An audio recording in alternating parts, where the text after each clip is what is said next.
Assalamualaikum Pak Din. Waalaikumsalam warahmatullahi wabarakatuh. Kabarnya Bapak? Alhamdulillah sehat, semangat tetap. Nggih, sehat, kelihatan ceria hari ini, sehat sekali. Alhamdulillah. Bapak niki saya hari ini ingin bertemu Bapak untuk berbincang sedikit masalah pengambilan keputusan. Apakah diizinkan? Saya persilahkan. Saya izinkan. Nggih, terima kasih Bapak waktunya. Begini Bapak, kaitannya dengan pengambilan keputusan ini, Pak Din sekarang jabatannya kan sebagai kepala sekolah. Saya mau tanya nih, sudah berapa lama Bapak menjadi kepala sekolah? Saya jadi kepala sekolah pertama tahun 2017. 2017 sampai sekarang kurang lebihnya ya 5 tahunan. Sudah kurang lebih 5 tahun ini. Sudah satu periode nggih Bapak nggih. Nah, berarti ini kan udah 5 tahun berjalan, berarti Pak Din sudah mau ke periode kedua nggih? Iya, masuk periode keduanya. Iya, artinya memang kinerjanya bagus sehingga dipertahankan untuk di periode berikutnya. Insya Allah. Nah, selanjutnya selama Bapak menjadi kepala sekolah selama 5 tahun ini, apa suka dukanya Bapak? Masalah suka dan duka sebetulnya banyak sekali ya kalau diceritakan.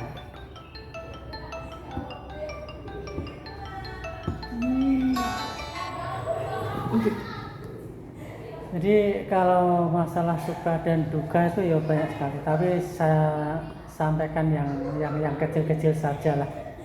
Saya diangkat menjadi kepala sekolah yang pertama itu di Desa Sojomerto. Kebetulan untuk di Kecamatan Gemo itu termasuk desa yang paling ujung selatan.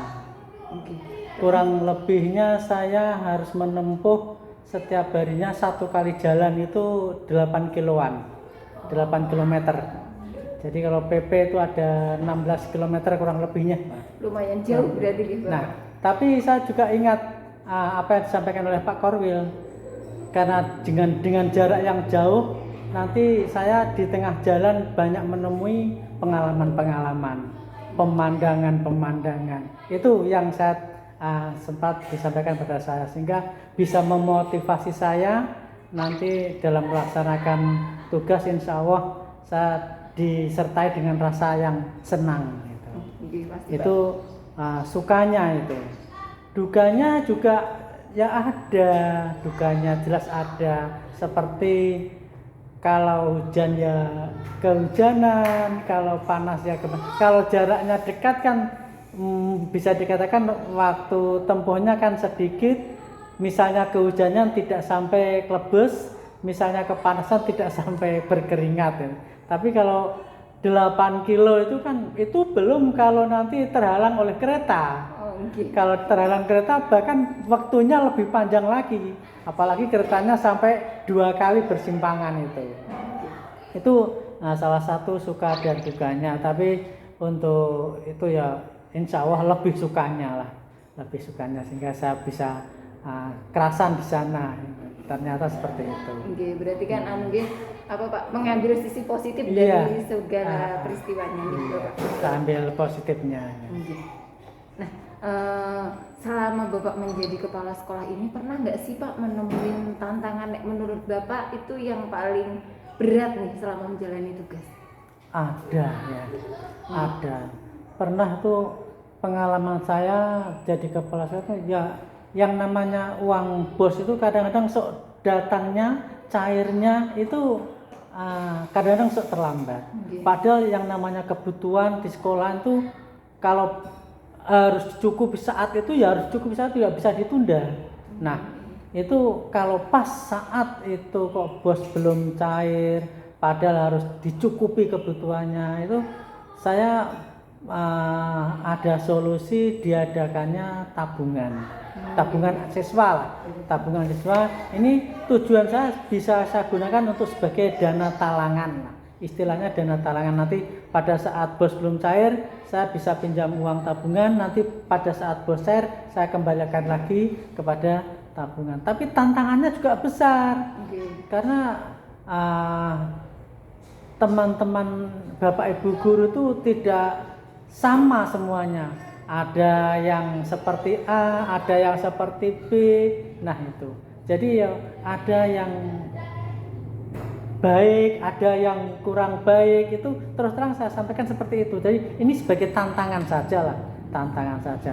Kalau pas saat itu nanti tabungan ada, ya alhamdulillah bisa saya manfaatkan sebagai dana talangan. Tapi nanti pada akhir tahun kadang-kadang ada yang pengalaman saya yang saya alami itu ada yang bermasalah sedikit, ada teman yang kesulitan untuk mengembalikan tabungan karena tadi kurang tertibnya tadi ya. Kadang-kadang terima dari anak uang tabungan sekian tapi dimasukkan, dilaporkan itu hanya sekian sehingga menumpuklah di pinjaman dia itu menumpuk sehingga memberatkan pada akhir tahun pada saat beliaunya mengembalikan pada anak. Ini sebuah tantangan lah. Tapi alhamdulillah tantangan itu bisa saya lewati, bisa saya atasi dengan baik itu. Alhamdulillah seperti itu. Iya, berarti ya Pak, memang tanggung jawab kepala sekolah itu besar gitu Bapak. Iya, ya ujung tombak. Jadi tidak baiknya sekolahan itu yang kena pertama itu kepala sekolah lah. Entah itu kurang tertibnya guru, kurang tertibnya siswa, kurang apanya semuanya itu yang paling pertama kena itu kepala sekolah. Bukan gurunya siapa, bukan muridnya atau wali muridnya bukan, tapi kepala sekolahnya dulu. Itu kita siap saja sebagai kepala sekolah untuk menghadapi seperti itu. Iya. Karena dianggap sesepuh di sekolah ya Bapak. Iya, yang dituakan. Ditinggikan, diminta segala sarannya dari Bapak Ibu Dewan. Oke Bapak, berarti Pak Din selalu bisa, tantangan apapun pasti bisa terselesaikan dengan jalan baik gitu Bapak. Iya, alhamdulillah. Nah sekarang Bapak, tadi kan itu kaitannya dengan guru yang tadi ternyata ada, kan tidak semua karakter orang itu pasti beda-beda. Nah bagaimana Bapak mengambil keputusan terbaik untuk menyelesaikan tadi masalah beliau itu tadi, karena kan dilema juga bagi Bapak. Di satu sisi kita harus ikut aturan, tabungan anak harus segera dikembalikan tapi di sisi lain mungkin tadi Pak Din bilang beliau itu karena saking banyaknya jadi keberatan mengembalikan. Nah itu kira-kira solusinya Bapak bagaimana? Ya begini, jadi bagi teman yang kurang tertib tadi itu saya ambil solusi, cara saya untuk mengatasi itu saya dengan cara yang santai, ya bisa dikatakan dengan guyonan lah, sehingga nanti apa yang saya sampaikan, apa yang nanti saya tindak itu beliaunya tidak merasa itu saya disakiti atau tapi cara itu saya tempuh dengan cara guyonan.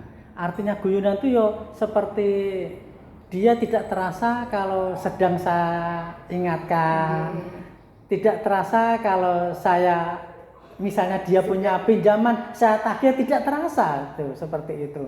Alhamdulillah teman-teman bisa itu menyelesaikan masalahnya lah. Jadi dalam penyelesaian masalah alhamdulillah teman yang bermasalah tidak merasa tersakiti, tapi masalah itu bisa terselesaikan. Betul. Berarti memang betul ya Bapak, sebagai kepala sekolah itu kita harus punya kompetensi sosial emosional yang baik. Jadi Pak Din itu pada saat menemui guru tersebut, beliau tidak merasa terintimidasi seperti diancam atau otoriter Pak, tapi memang lebih ke bersahabat. Jadi merasa aku curhat karo Bapak EDW ngoten ya Pak, sama orang tuanya sendiri. Lebih dekat hubungannya. Iya, oke Bapak. Berarti memang sebagai kepala sekolah itu tidak hanya sebagai pemimpin tapi juga sebagai sahabat bagi rekannya ya Bapak. Nah, sekarang Bapak itu selain tadi dilemanya masalah keuangan, ada nggak sih Bapak pernah mengambil keputusan dengan menempuh dua nilai yang saling bertentangan ya Pak? Oh ya, jelas pernah terjadi, karena yang namanya ngawulo dengan orang banyak teman guru kan tidak hanya 1-2, cukup banyak lah, yang masing-masing mempunyai pribadi yang berbeda-beda. Makanya saya sampaikan memang pernah terjadi. Jadi apa yang saya tempuh, apa yang saya lakukan terhadap teman itu kadang-kadang sok menyimpang dari aturan. Tapi dalam keadaan darurat, dan insya Allah nanti permasalahan ini tidak akan terbengkelai, dan saya punya harapan atau apa ini nanti tidak bakal nanti bisa terbengkelai mempengaruhi yang lainnya, artinya seperti itu. Jadi kadang-kadang misalnya ini sebuah misal saja, yang namanya uang bos itu memang ya digunakan untuk keperluan sekolah anak, tapi pas ada uang, tapi pas saat itu ada teman kita yang berkebutuhan sangat mendesak sekali, bahkan misalnya nembung untuk dipinjami uang sekolahan yang nilainya juga tidak terlalu besar.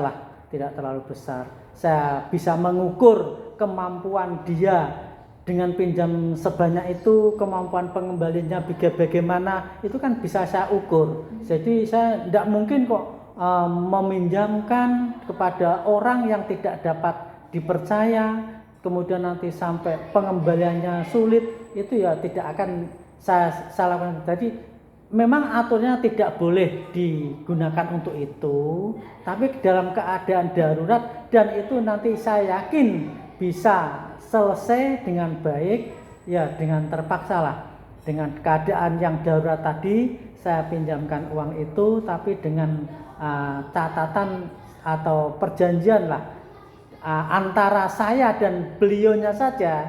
Jadi kapan akan bisa dikembalikan itu nanti insya Allah nanti saya bisa mengukur lah kemampuan orang tersebut. Kan saya juga sudah dekat berapa tahun dengan beliaunya, sehingga saya tahu lah kepribadiannya beliau itu seperti apa, kan tahu, sehingga saya dengan beraninya untuk bisa membantu meminjamkan uang itu, tapi dengan nilai yang tidak begitu besar, hanya sekedar menolong saja, dan nanti tidak berdampak pada kegiatan-kegiatan yang lainnya seperti itu. Berarti pada saat ini Pak Dim itu sedang menghadapi dilema etika antara berpegang teguh pada peraturan, betul, tapi juga ada nilai apa Pak? Ya manusiawinya, sosialnya jelas. Saya sebetulnya kalau saya sendiri kok pas ada uang, lebih baik uang saya yang saya pinjamkan. Tapi karena saya sendiri juga pada saat itu juga sedang tidak ada, sedangkan uang sekolah juga sepertinya belum akan digunakan saat ini, ya dengan terpaksa lah itu saya pinjamkan. Tapi ya tadi, jadi dengan konsekuen tepat waktu nanti pada saatnya saat dibutuhkan sudah siap lagi. Berarti memang jelas itu saya juga menyadari itu aturan jelas saya langgar, tapi rasa sosial saya terhadap teman-teman kan saya juga tetap ada rasa sosial itu, jadi tidak kaku. Oke, Pak, betul. Jadi yang dapat saya tangkap, setiap pengambilan keputusan Bapak itu selalu mempertimbangkan berbagai hal gitu. Iya, tidak kaku, harus sesuai dengan aturan, harus sesuai dengan tata tertib, tidak, tapi ya luas lah, lentur, tapi bisa saling menjaga antara kita. Oke Bapak, sekarang pernah nggak sih Pak Dim itu mengambil keputusan tapi dalam suasana hati yang tidak baik, misalnya sedang emosi ataupun gelisah itu Bapak? Itu juga pernah saya alami, karena saya juga manusia lumrah, manusia biasa yang punya emosi, ya. Jadi tapi saya selalu insya Allah lah, saya selalu ingat dalam pengambilan keputusan saya bisa melihat diri saya sendiri. Saya kondisinya sedang bagaimana. Kalau saya mengelabui emosi saya yakin putusannya nanti tidak sebaik kalau putusan itu pada saat saya tuh kondisinya tenang dan tidak emosionalnya pas stabil, itu saya yakin beda. Makanya dalam pengambilan keputusan pada saat saya kok emosi, saya berusaha semaksimal mungkin untuk menetralkan, untuk menormalkan emosi saya, untuk mengendalikan emosi saya, sehingga insya Allah apa yang saya putuskan ini benar-benar nanti terlahir dari benak saya, keputusan yang paling baik. Jadi tidak emosional, tidak nuruti emosi saya, begitu. Berarti memang ditenangkan dulu nih Bapak. Iya, Jadi langkah saya ditenangkan. tetap menenangkan emosi saya dulu. Saya kalahkan emosional saya dulu. Betul Bapak, manajemen itu tadi ya, kompetensi sosial emosional Emosional. seorang pemimpin itu pasti harus diutamakan. Iya. Sekarang Bapak yang terakhir, menurut Pak Din, apa saja sih hal-hal yang harus dilakukan dalam pengambilan keputusan?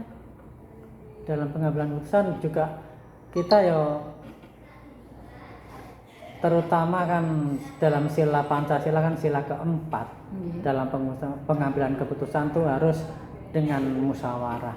Lah dengan musyawarah itu tadi kita kan bisa menarik kehendak-kehendak dari peserta musyawarah, dari bapak yang A kehendaknya bagaimana, bapak yang B, ibu yang C, ibu yang D, kita kumpulkan, kita tampung, kita kemudian kita florkan di forum itu juga, kita tentukan langkah apa, keputusan mana yang terbaik untuk kita. Jadi bukan untuk beliau, bukan untuk saya, bukan untuk dia, tapi keputusan yang kita ambil adalah keputusan yang mengutamakan kepentingan bersama. Jadi ya tidak akan meninggalkan untuk musyawarah dalam pengambilan mufakat itu seperti itu. Ada hal lain Bapak selain musyawarah, harus mempertimbangkan apa lagi? Ya seperti kebutuhan. Jadi untuk kebutuhan masing-masing orang kan kadang-kadang kan berbeda-beda. Jadi kita tadi rasa sosial kita, jadi rasa ego kita harus kita kendalikan, kita atur. Yang mestinya saya punya pendapat yang seperti ini, tapi melihat ada teman yang lebih membutuhkan, ya, sementara ego saya ini saya kalahkan dulu untuk kebutuhan, untuk kepentingan teman saya yang lebih membutuhkan itu. Bapak, saya rasa sudah cukup penjelasan Pak Din tentang tata cara pengambilan keputusan sebagai kepala sekolah, sebagai pimpinan. Terima kasih Bapak, saya sudah dikasih waktunya untuk bertemu sama-sama. dan mengganggu waktu Pak Din. Sehat selalu Pak Din. Amin ya robbal alamin. Semoga sukses di periode kedua ini dan bisa lanjut ke periode selanjutnya. Amin. Terima kasih doanya, semoga bisa diijabah oleh Allah Subhanahu wa taala. Amin. Terima kasih Pak Din. Ya. Sampun Pak. Terima kasih.